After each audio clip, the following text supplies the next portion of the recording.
Hello, I'm Richard Claywell. This is another episode of Litigation Speaks. Today I want to talk to you about a concept that's called splitting the baby. What that deals with is using two different types of discount rates is what I want to talk about.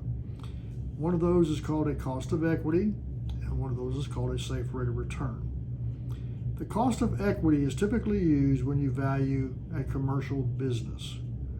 So this deals with what's happening with the return that we're going to get. We're looking for the market rates that are out there. We're looking at the inflation that's going on.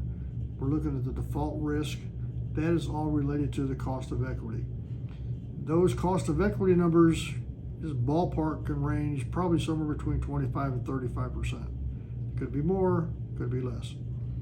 Then we have an item called a safe rate of return. A safe rate of return is usually a U.S. Treasury rate, and that is a defaultless rate. There's no risk involved with it whatsoever.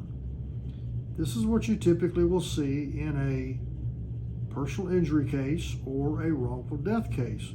Now, on occasion, you see them in commercial damages.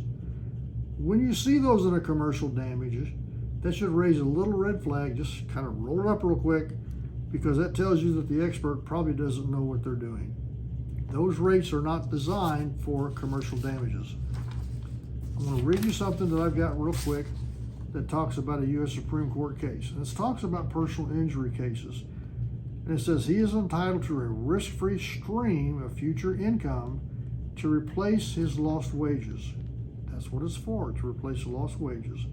Therefore, the discount rate should not reflect the market's premium for investors who are willing to accept some risk for default.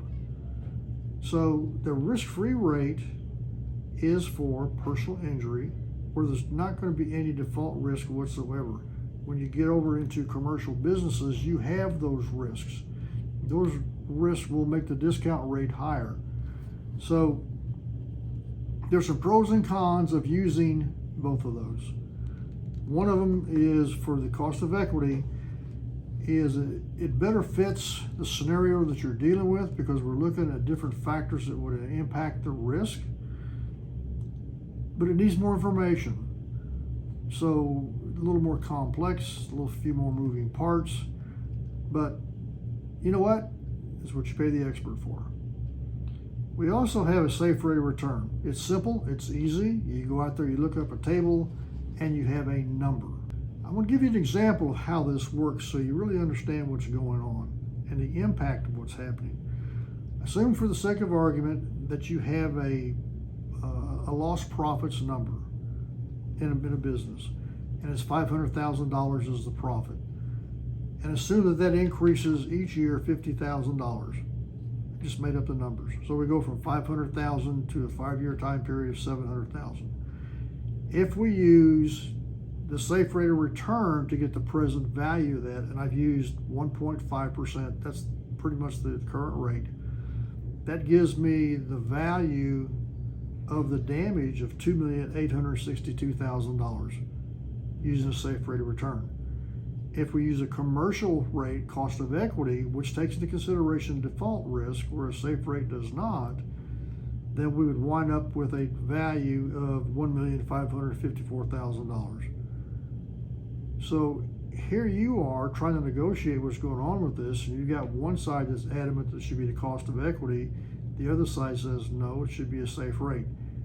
Look up the safe rate and how that's supposed to work. You can get it off the internet, or if you want a copy of the U.S. Supreme Court case, we can get you a copy of that particular case. If you split that, and a lot of times that's what winds up happening when you're negotiating, you take the difference between the two. So the difference between those two, or the midpoint of those two, would be $2,208,000. So the case settles for $2.2 million. What that says is the individual that has a commercial damage has paid $653,000 too much, and the other side has received $653,000 too much. So what winds up happening is in my mind, is kind of lopsided because you settled on a case where you would give somebody the damages based upon a safe rate, and that's not the way you're supposed to do it. But a lot of people don't understand that. So I want to point this out to you so that when you're negotiating with, especially with someone that's trying to use a really low discount rate for that, i.e. in the safe rate returns, that really is not correct. So I'm going to pass this information on to you. Keep that in the back of your mind. And if you have any questions, feel free to get in touch with me. Be more than glad to discuss it with you. I hope you join me on LinkedIn, and that's at Richard Claywell at LinkedIn. And again, just feel free to give me a call, send me an email, follow up on LinkedIn or whatever. Be more than glad to discuss it. Talk to you later. Hope you enjoy it. Thank you.